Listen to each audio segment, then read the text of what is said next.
नमस्कार दोस्तों। चलिए आज घुसते हैं डीसी जनरेटर की दुनिया में। किसी भी इलेक्ट्रिशियन के लिए ये सिर्फ मशीनें नहीं हैं, ये तो उनके सबसे काम के औजारों में से एक हैं। तो कभी सोचा है कि ये जो घूमने वाली मशीन है ये वेल्डिंग जैसे भारी काम के लिए या बैटरी चार्ज करने के लिए एक जैसी स्थिर पावर आखिर बनाती कैसे है? आइए इसी सवाल का जवाब ढूंढते हैं। तो ठीक है, इससे पहले कि हम अपने हाथ गंदे करें और इस मशीन को खोल कर देखें, ये समझना बहुत ज़रूरी है कि वो कौन सा बेसिक रूल है जिस पे ये सब कुछ काम करता है। और वो जादुई चीज़ है फैराडे का इलेक्ट्रोमैग्नेटिक इंडक्शन का नियम। सुनने में भारी लगता है पर है बड़ा सिंपल। सीधी सी बात है, जब भी कोई तार कोई भी कंडक्टर एक मैग्नेटिक फील्ड से गुजरता है या उसे काटता है, तो बस उस तार में वोल्टेज, जिसे हम ईएमएफ कहते हैं, पैदा हो जाता है। समझिए, जैसे पानी की पाइप में प्रेशर बनाने के लिए पंप चाहिए, वैसे ही तार में बिजली का प्रेशर बनाने के लिए मैग्नेटिक फील्ड चाहिए। आप जरा इस तस्वीर को देखिए। यहाँ हो क्या रहा है, ये जो तार का कॉइल घूम रहा है ना, जिसे हम कंडक्टर कहते हैं, ये चुंबक के नॉर्थ और साउथ पोल के बीच में घूम रहा है। और ऐसा करते हुए ये चुंबकीय शक्ति की अदृश्य लाइनों को, जिसे हम फ्लक्स कहते हैं, काट रहा है। और बस इसी एक्शन से वोल्टेज बन जाता है। अब सवाल ये कि करंट किधर बहेगा? अरे उसके लिए हमारे पास है फ्लेमिंग का राइट हैंड रूल। तो चलिए, थ्योरी बहुत हुई, अब असल में इस मशीन के अंदर झांकते हैं और देखते हैं कि वर्कशॉप के फ्लोर पर हर एक पुर्जा क्या कमाल करता है। तो सबसे बाहर जो हमें दिखता है वो है योक। आप इसे जनरेटर का बॉडी आर्मर कह सकते हैं, इसका सुरक्षा कवच। तो इसका काम सिर्फ एक नहीं, दो हैं। पहला, ये अंदर के सभी जरूरी और नाजुक पार्ट्स को टूटने फूटने से बचाता है। और दूसरा, पोल से जो मैग्नेटिक फ्लक्स निकलता है, ये उसे पूरा रास्ता देता है ताकि वो अपना सर्किट पूरा कर सके। और हाँ, एक बहुत ही काम की बात, जब भी किसी भारी भरकम जनरेटर को उठाना होता है ना, तो लिफ्टिंग हुक इसी योक पर कसे जाते हैं। ठीक है, योक तो हो गया, अब आते हैं फील्ड कॉइल्स पर। ये वो चीज़ है जो जनरेटर के अंदर वो जरूरी शक्तिशाली मैग्नेटिक फील्ड बनाती है। ये कुछ नहीं, बस पोल कोर के ऊपर लिपटी हुई कॉपर की तारें होती हैं। पर जैसे ही इनमें करंट जाता है, बूम, ये बन जाते हैं पावरफुल इलेक्ट्रोमैग्नेट। और एक प्रो टिप सुनिए जो हर इलेक्ट्रिशियन के काम आएगी। कभी कभी जनरेटर वोल्टेज बनाना बंद कर देता है। जानते हैं क्यों? क्योंकि वो अपना अवशिष्ट चुंबकत्व यानी बची खुची मैग्नेटिक पावर खो देता है। तो उसे ठीक करने के लिए क्या करते हैं? एक बैटरी से फील्ड को फ्लैश करते हैं। इससे उसकी याददाश्त वापस आ जाती है। चलिए अब बात करते हैं इस मशीन के एकदम दिल की, यानी आर्मेचर की। यही वो घूमने वाला हिस्सा है जहां असल में वोल्टेज पैदा होता है।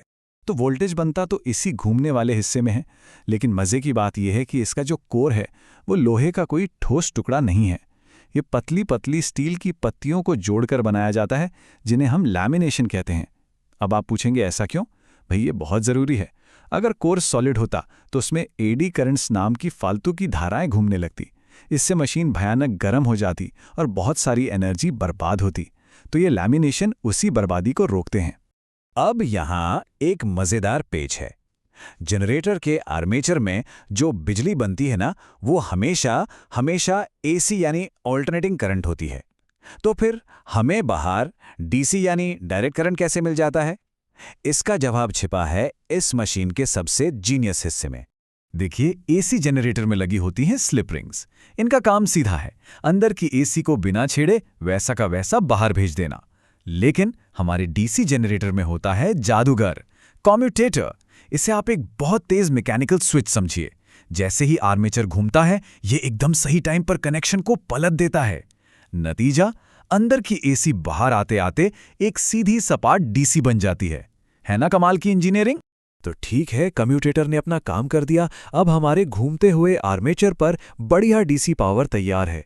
पर इसे बाहर कैसे निकालें? इस घूमती हुई चीज से करंट कैसे लें? यहीं पर एंट्री होती है ब्रश की।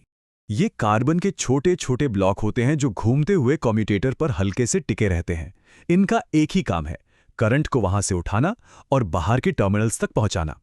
और इनके डिजाइन में एक बहुत बड़ी समझदारी छिपी है। इन्हें जानबूझकर नरम कार्बन का बनाया जाता है। क्यों? ताकि घिसें तो ये सस्ते ब्रश, न कि वो महंगा कॉपर का कम्यूटेटर। है ना बढ़िया जुगाड़? इसीलिए एक अच्छे इलेक्ट्रिशियन के तौर पर ब्रश को रेगुलर चेक करना और बदलना बहुत बहुत जरूरी है। चलो भाई, अब थोड़ी सी मैथ्स की बात हो जाए। घबराइए नहीं, ये जानना कि एक जनरेटर कितना वोल्टेज बनाएगा ये कोई मुश्किल गणित नहीं है, बल्कि एक बहुत ही प्रैक्टिकल टूल है। इस फॉर्मूले को समझने के लिए पहले इसके किरदारों को जान लेते हैं।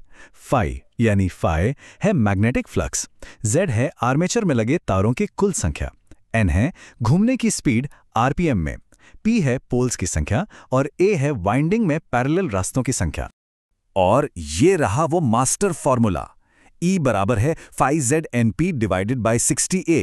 बस यही वो रेसिपी है जो इन सारी चीजों को मिलाकर हमें बताती है कि जनरेटर का फाइनल आउटपुट वोल्टेज कितना होगा।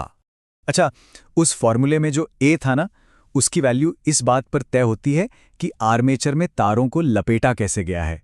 अगर वेव वाइंडिंग है तो ए हमेशा 2 होगा, ये हाई वोल्टेज लो करंट वाले कामों के लिए होता है। और अगर लैप वाइंडिंग है तो ए पोल्स की संख्या पी के बराबर होगा, ये लो वोल्टेज और हाई करंट वाले कामों के लिए है, जैसे कि वेल्डिंग मशीनें। तो देखिए कैसे एक छोटा सा डिजाइन का फैसला मशीन के काम को पूरी तरह बदल देता है। तो दोस्तों, हमने मशीन के पुर्जे भी देख लिए, उसके पीछे का गणित भी समझ लिया। अब सबसे जरूरी सवाल पर आते हैं, किस काम के लिए कौन सा जनरेटर सही है? क्योंकि अलग अलग वायरिंग से बिल्कुल अलग अलग तरह के जनरेटर बनते हैं। जरा यहां देखिए, सीरीज जनरेटर का वोल्टेज लोड बढ़ने पर बढ़ता है, इसलिए इन्हें डीसी लाइन में वोल्टेज बूस्ट करने के लिए इस्तेमाल करते हैं।